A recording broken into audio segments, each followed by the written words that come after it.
Welcome back, everyone, to Joshua's Magic. I'm here as always with my associate and friend, Nick Taylor. He's just started a new channel called Art of the Dive, so be sure and check that for more interesting stuff from him. Links in the description. Today we're going to be talking about the law, both spiritual and mundane. So, unlike the usual synthesis chats, which are patterned after this group I've been going with for a while, where we just see what sort of comes tuning in and what develops from the conversation in an intuitional and mental way. Today I had a topic of the law, and I put that to Nick to consider for a little while before this video, and here we are. So what'd you come up, Nick? What would you distill in the law? Well, yeah, just taking the conversation on my shoulders here. I guess, one idea that stood out, and I think it's a fairly basic idea, but it's really important to the idea of law, is the sense that, force, sort of coercive force and specifically, unpredictable sort of arrhythmic force is highly disruptive to order, right? It's destabilizing. It's the way I would think of it. And so, to have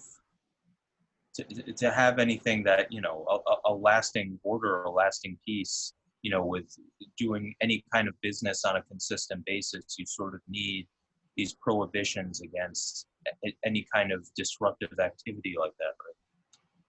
Yeah, you can't have murder, rape, theft. There's got to be a sort of mostly even playing field or discouragements from doing anything like that. And you need to have the knowledge that if somebody does that, there's consequences. Like if they steal from you, the police or the courts or whatever is gonna, get that back for you, basically, or at least try. Yeah. And they have to be able to, of course. I mean, that's like the whole thing about the law is you have to be capable of beating up any criminal, basically, right? I mean, if you can't actually outmuscle the criminal element, there's not much point in it. Yeah, because then the criminals are in charge, effectively. They're the law. Because that's what the government's sort of one of the principles of it is the monopoly of the use of force. That the government is allowed to, arrest people, throw people in jail, whatever. The just use of that in Western society is that it's supposed to be protecting your rights from other people infringing on them. Like that's where the mother I guess it's turned into that now instead of maybe how it's been historically. How the government's supposed to derive its moral authority, that it's using force, which is this sort of an evil, let's say, against people in the name of protecting people's freedoms, people's rights. Well, and I mean that's kind of a modern iteration, I guess. But it's also, it's also been historically to protect safety. Right? Well, yeah, that is your right. I mean, freedom wasn't even necessarily like, and in a lot of places probably isn't necessarily like a major part of the story for why government. Well, it might not be stated in terms of the word freedom, but if you don't have any safety, then you don't really have any freedom. Like you talked about at the beginning, like erratic use of force. Like, how do you have freedom to start a business, to get married? Freedom, I mean, yeah, freedom's contingent on safety. I mean, you can't do anything if you're not alive. Or you can have freedom if you starve to death, right? But a government that uses coercive force to try to make sure everyone has food, Mm-hmm. Might not be basing their thing on freedom. It might be more like communism or something. So yeah, well, it's the idea of ostensibly doing it to make people free, but in reality, it doesn't quite work out that way. I'm just not sure freedom. I'm talking about the overt ethos. I understand that freedom. Okay, like even the desire to, even the need to survive, the need for safety is part of freedom, right? It's part of the like that concept is is multi-layered, but like I'm not sure it's even part of the overt ethos of a lot of people that like this is about freedom. Well, it probably wouldn't be referred to as freedom a lot of the time or thought in that way. But I think if you look at it in a certain way, it's like freedom on a certain level, like the Maslow's hierarchy of needs thing. Like you have to get this need met in order to fulfill this need, and then the Well, top is like self-actualization. What's the bottom part? that was just like basic physical needs, Yeah, and safety. so I think like laws are catered to like the society or the individual, like what level of consciousness they're at. Like if the freedom you want or need is like, having shelter or clothing, let's say it's in like Stone Age times or something like that, then like the level, the kind of law or governance is custom to that time because that's what they're working on. They're working on that bottom level. But when I guess the consciousness has moved to include the next level or levels beyond that, if you're only focused on this, the law is then inhibiting, deeper or higher freedom. Well, I'd say, people, law, and this gets us back to just the basics of law and what it is, but, you know, when you say people are free, right, there's there's a very, like a vast but limited set of things that people do or want to do. Because, human beings were natural/spiritual creatures. And, like think about the natural law, right? I mean, like I was saying, you need the stability of basic predictability. Right? And so because you have natural laws like gravity is just so, and we're just such a distance from the sun and all this, you can have the development of life, you could have evolution and all this, and you can have all the, this, the creative process, this sort of, whatever you want to call it, the divine sort of creative process can kind of play out. Evolution. Yeah, evolution, because these laws exist. And so it's sort of like the same thing, right? Like the goal of human society and human laws is to create the conditions where the natural evolution of individuals and groups can take place. Yeah. Appropriate to that society, because it's like if you implement like higher law, you can see this with, I'm going to get in trouble because I don't remember if this is just speculation or if it's literally in the Bible, that Moses came down with like the higher laws and then saw them worshiping the golden calf and was like, oh, forget it. Now we have to do the lower laws or something. You mean like the History of the World Part 1 thing? It's kind of like that, but not exactly. 10. These 15, oops, 10 commandments. No. But maybe it's just esoteric speculation. But this idea that Moses came down with these sort of higher laws that were about like what to do instead of what not to do, and then the people were worshiping the golden calf and sinning and all that, and so it's like, oh well, the higher laws don't matter because they're not obeying the lower laws, and so then it was about don't do this, don't do that, don't do the other thing. And so, like, if you give these higher laws to somebody that it's unsuitable for, it doesn't do them any good.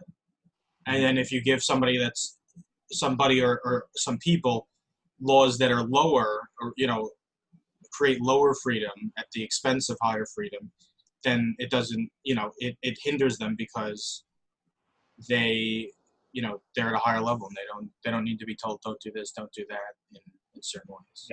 Yeah, exactly. Yeah, it's interesting that giving higher ideals or higher laws to people who are less developed or in a bad way somehow, that can be pretty dangerous, right? Because it in part, like, it gives them this. I mean, it could go one of a couple ways, right? Like, because it could give them this sense of like, oh, there's this higher, and it did give them sense anyway, right?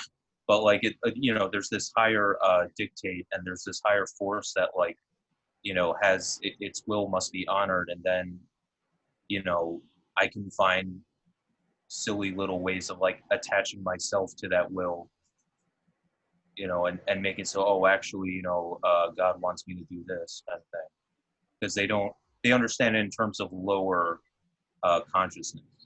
which Yeah, is God needs to be this guy who's gonna like strike you down if you do the wrong thing. yeah, Not this sort of more nuanced. Well, it's this energy that's in everybody, and it's kind of like consciousness. But there's this even deeper level, and you can't really understand it. Like, yeah, that doesn't work for like don't murder your neighbor and steal his wife and stuff like that. right. Yeah. Then you got to get out the thunderbolts and the hammer. I like that God. That was like seventh grade softball coach God or something. You know, it's okay. It's these things. That's seventh grade softball. Yeah, one. Yeah, but We'll have to get back to seventh grade softball coach in the future and his words of advice, maybe in a future episode. oh, I said seventh grade, not Ray. I don't know if you heard that. Seventh what? Seventh grade. Oh, seventh grade. Well, maybe we'll get back to him. Yeah, so I don't know. I feel that, you know, law, like I said, it's imitation of the natural law that's moving towards a more perfected natural state. You know, like natural laws just kind of work. Yeah.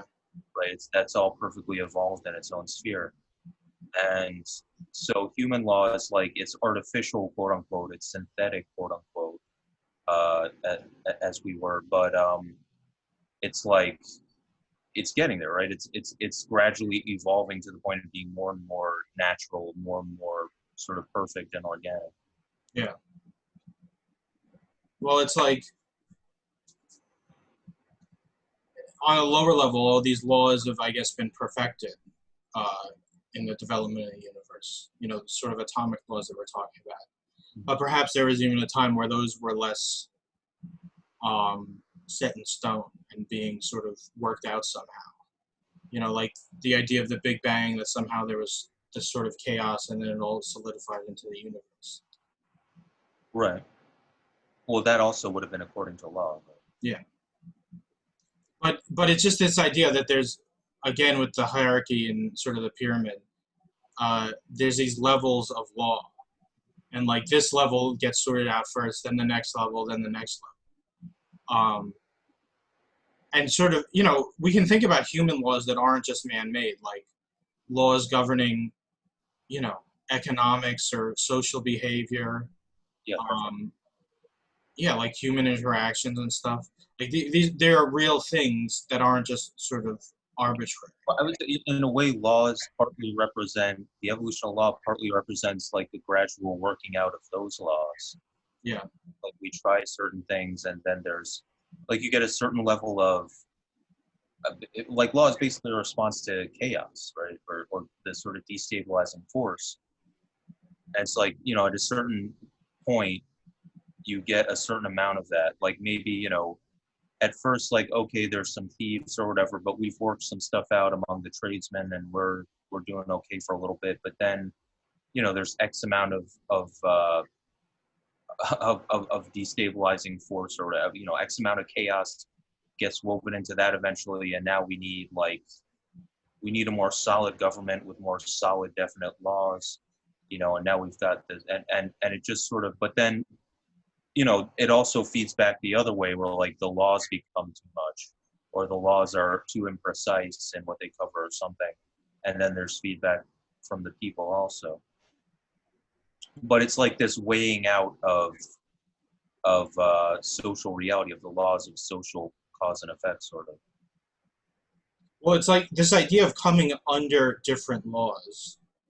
Like this is sort of put out there in sort of spiritual terms in the Alice Bailey books. Like at a certain stage, you come under this law, and like the law of spiritual elevation or law of group progress. But that law only functions when there's this sort of like inner telepathic response between groups. And then there's a little highfalutin, but the idea that you're talking about sort of illustrates it in an outward level. Like this tradesman's thing. So you have these thieves, right? And eventually these trades or guilds develop, right? And they have sort of a stable thing they work out. But then maybe trade reaches other countries, or the economy or the network that the guilds have created becomes even larger. And so it starts to, you know, and like you said, it's the old laws are either too restrictive or there's more chaos introduced. So it's sort of like they're making contact with a higher law because they've developed something that's responsive to it, Uh-huh. Yep. and they need to sort of work that out. Yeah. Yeah. Well, yeah. And there's disorder, at a highly localized level, and then there's like disorder that sort of adds up. That covers a more diffuse, a larger ground, and needs a different kind of law to cover it. Well, we can see that with, like we were just saying, trade, but the biggest thing now is the internet. Like, and this sort of does have to do with the law of group progress, because when things are so interwoven and interconnected, it's not the same anymore. The same things don't work out. Like when you understood, like, what was it? Video killed the radio star. Wasn't that a song? Yeah. Yeah. So we're heading towards more connection in let's say the 80s, when we had TV and they started doing music videos, right? That's around when music videos took off in the 80s with MTV. And so these people that were really great singers who weren't too good looking, people wanted to see music videos. So then people who weren't doing them didn't do so well anymore. Slap on a creative mask. What's that? Slap on a creative mask or some makeup or something. Like Mr. Roboto. Except the guy in Mr. Roboto was pretty attractive. But yeah, it's like you can't operate the way you wanted to anymore. Things fall apart. Yeah, true. Well, like there's suddenly more layers to the thing. And with information, it's like, information just moves so fast now. It's hard to, I think about this sometimes with like tech companies and the government. How, because tech companies just have so much information going in and out of them so rapidly. It's like, can the government, well, it's sort of like a double bind. It's like, A, can the government, control them if they have to? And B, in as much as they're entangled with the government, can we really know what's going on? Is that a relationship that can just become totally inappropriate and we just wouldn't really have any way of knowing? Yeah, because wasn't Google or Amazon or one of these companies sort of backdoor providing info to the FBI or the CIA or something? Probably, yeah. But yeah, the information just moves so fast, and it's also obscure. It's like if their product is information and information becomes the reason for the government to get involved or not, but that information is highly sensitive, it's like, well, can you ever really know what's going on there? I don't know. But in the past, there was this sort of, there was always an interrelation and a hierarchy to all things. Yeah. But there was more of the individual doing something. The individual can make it, or also, not make it because of the cruel fate of the time. Uh-huh. But I think with all this like technology and interrelation, there's a lot more sort of, I don't know, a different law. It's sort of like the law of the personality versus law of the soul. I don't know if, I'm using the word law. Maybe that's not the right way to put it, but I'll use it for now. Like the things that govern a personality operating as a personality, a personality being a mind, emotions, and a physical body, and then the soul being this higher thing that's within, maybe with an intuitional quality and other qualities we're not fully embracing or aware of. And the soul is also supposed to be group conscious instead of individual conscious, like a personality. But, serving your own ideas and your ambitions and stuff. And slowly over time, people's ideals and ambitions get colored by the sort of more group conscious or conscious of the whole, and is serving other people's instead of just their own interests. And then with technology, it's so, like, if you do one thing over here, it ripples to stuff over here, right? And so what one person doing, like, affects everybody in some way, even if it's not just like totally instant karma or whatever. It just, you have an effect on so many more people. Well, that I mean, and that happened like at a certain point. That transition was made. That world was built under the law of the individual, as it were. You know, because what I'm getting is I think like the law of group consciousness, or however you put it. Well, we can just say, the rule of the soul versus the rule of the personality or the individual. Well, but specifically, group consciousness, I think, is almost an extension of self-consciousness because the two are inevitably interwoven. So, Well, yeah, you develop individual consciousness and then you expand your consciousness to include the larger group. I mean, you could even argue that individual consciousness, as we understand it, evolved out of a more tribal consciousness that was group-oriented, but in a less, Conscious way.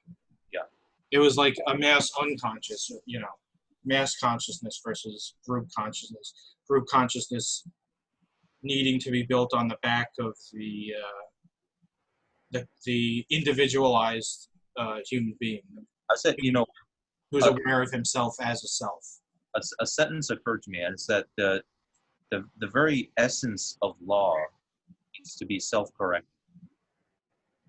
The very essence of order, because I mean, chaos obviously is not self-correcting; it just does what it does.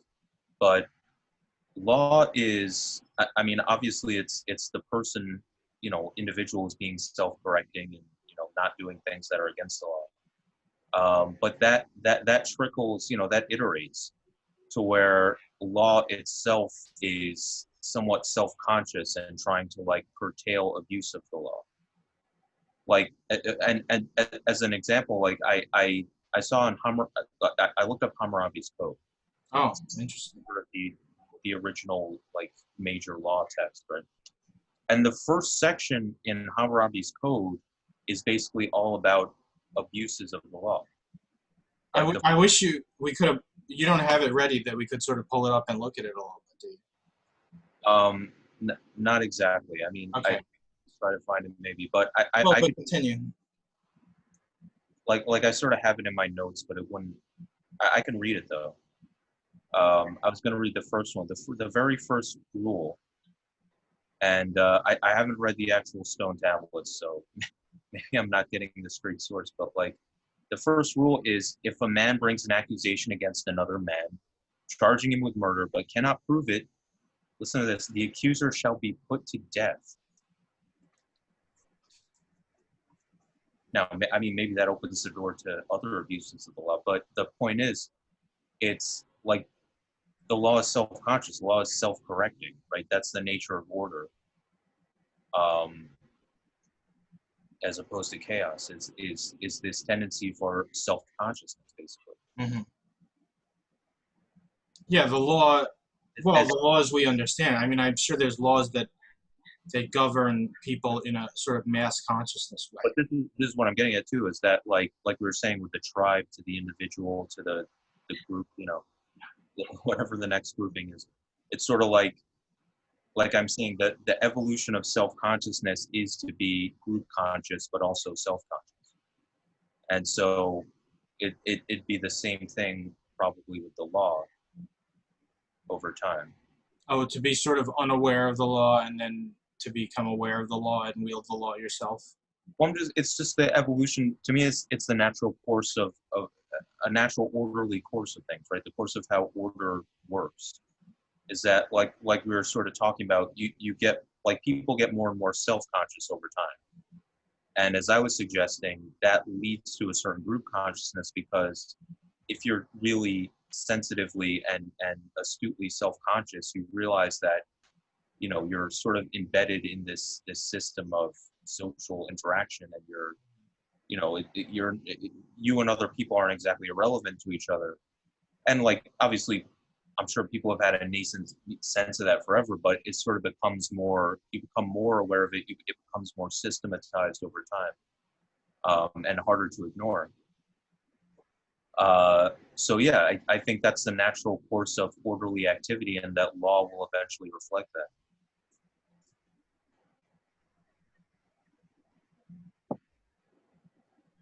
Yeah, it develops over time. Hammurabi's law. What other laws are there in Hammurabi's code? Um, I just have this stuff about justice here. A lot of it is like if you do a false accusation, you basically die most of the time. That was how they solved a lot of things back then. Yeah, well, I mean, that's the problem we have in America is, like, you can just do frivolous lawsuits a lot of the time, it seems like. Lawyers run the country. Kill all the lawyers. The- Speaking of, yeah, that the episode of Star Trek, the thumbnails references Encounter at Farpoint, where I watched some of it again in the lead up to this, and he was like, they're like, you can't hold us here in this court because at some point he puts them on trials for the crimes of humanity and accused them of being a grievous and savage race that they have to answer for it. And Picard or somebody quotes some line from the courts of the 20th century or something like, no man shall be made to answer for crimes of his forebears, and he's like, this is a court of the 21st century, and all that United Earth nonsense was done away with. yeah. How are they so well? How are they so prophetic? It seems like we have to get like part of the developing this new awareness, this new consciousness. The sort of, which is an evolution both of self-consciousness and group consciousness. It's getting past, like you were sort of getting at, this old tribal, like semi-conscious group activity thing, where like you sort of are your tribe in a way. And when I say semi-conscious, I mean, I'm not like, I don't suppose they were in some total dream state or something, but it wasn't the same kind of very self-aware, verbally attuned sort of thought process that people have today. Yeah. And yeah, like it's almost like, I don't know if it's a synthesis between that old thing and the new thing, or just, I don't know exactly, but it's like we have to create a sense of group awareness and group consciousness that isn't just like, oh, you come from that tribe and your tribe is known for this, or We have to be in a sort of united federation. a sort of united federation. Yeah. Well, hey, how about this? Maybe we'll close with this. Are you okay talking about that episode a little bit, Encounter at Farpoint? What's it called? Encounter at Farpoint. It's the first episode of Star Trek: The Next Generation. I'll summarize it. You've seen it before. You okay with that, though? Sure. All right. So basically, I won't go into like the whole ending of it, but the Enterprise, this is years after Captain Kirk. Now there's a new Enterprise, Enterprise D, and Captain Picard's the captain of it. They come up to the ship and all that, go on their first voyage, and they're heading to Farpoint Station, which is not a Federation station. It's some like alien station, and they get accosted by this higher being, so to say, Q. We call ourselves the Q, and he takes issue with them venturing out into space beyond where they've been, and accuses them, like I said, of being a grievous and savage race. And so they have this trial. Q makes this simulacrum of some 20th century court, 21st century court, after some like pseudo-nuclear holocaust that happened on Earth, and now people are sort of in disarray. And this court has the maxim of kill all the lawyers, which they did, and now it's just this one judge presiding over everything, which Q does. And he's very sort of seemingly irrational and capricious and belligerent. But whether or not my analysis actually applies, it's an interesting thought that like the law that he's working with aren't any of these sort of laws of decency that we would normally think of. It's all sort of a test to see if humanity's gone beyond its sort of primitive savagery or whatever. And he never explicitly says this. Like, it seems like he's just being a despot and things like this, and has anointed himself some judge of humanity. And this is basically how Q is, but there's some sort of mix that he knows about higher things that they don't. And it's like, if you look at it symbolically and you sort of ignore some of the capriciousness and maliciousness of it, it's sort of like in venturing out, we're talking about the levels of development. You come under these higher laws, and it's like, are you willing to set aside the things of the past or put the things of the past in the right context so that you can move into this new space with these new laws? Mm-hmm. Yeah. Well, that's sort of the question. But that itself is sort of a law of evolution in a way. So going to a higher turn of the spiral. Yeah, it's like you got to put the past in its right place, because if you haven't sort of solidified all these lesser things, then they're going to come back to bite you. It's like high levels of spiritual development. Like, you have to deal with all the issues that have come up in your past lives or in this life, and sort of get them out of the way so that you can really serve something higher, be it the soul or eventually the monad. That you're a free channel to be able to serve that higher rule or higher law. And if you haven't dealt with your physical desires or unresolved emotions or wrong thinking or whatever, or listening to other people's authority instead of that inner authority, then you can't really be an appropriate channel for that higher thing, and you can't be wielding the law on that level because you haven't mastered the law on the lower levels. Yeah, the natural laws in a sense. Yeah. Yeah, that's true. Interesting. What do you think about a topic for next week of magic? Magic? Yeah. Well, absolutely, yes. All right, because this has to do with the seventh ray that we sort of touched on here. The seventh ray has something to do with law and definitely order. So I think this is a good direction to go in. Yeah, I'm ready to have that conversation. Closing thoughts? Closing thoughts. Well, yeah, it is in the nature of order and the orderly sentient being to be self-aware and self-correct. And this is the nature of law. And as we step out ever upwards into the final frontier, or to us, from our perspective right now, the final frontier, we'll encounter new things, new laws, and hopefully we'll have learned enough from the past to be able to deal with it. Absolutely. And Nick, do you want to plug your channel again? Yes, certainly. My channel is called Art of the Dive, and we go into various topics. It's sort of, I like to say it's about culture, it's about politics, and in all, it's sort of about the collective mind. It's studying the collective mind through various fields that study human behavior and human interaction. So like I'll go into stuff about business, something from a business strategy journal, let's say, or a psychological study, or just a news story. But I'll sort of try to work with some principle that's within that to apply it to broader cultural problems.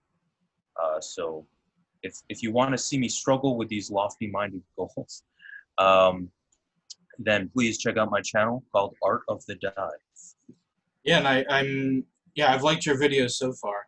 I'm told we'll be doing some different stuff from the Synthesis chat over on your channel someday. So look forward to that, everybody. You want to see Joshua at his most irreverent and charming. We'll see. Well, thanks for coming by, Nick, and everybody. I hope you enjoyed the video. I'm glad you made it this far. Make sure to like, subscribe, and hit that notifications bell for details and info on new videos. Till next time, Joshua's Magic signing off.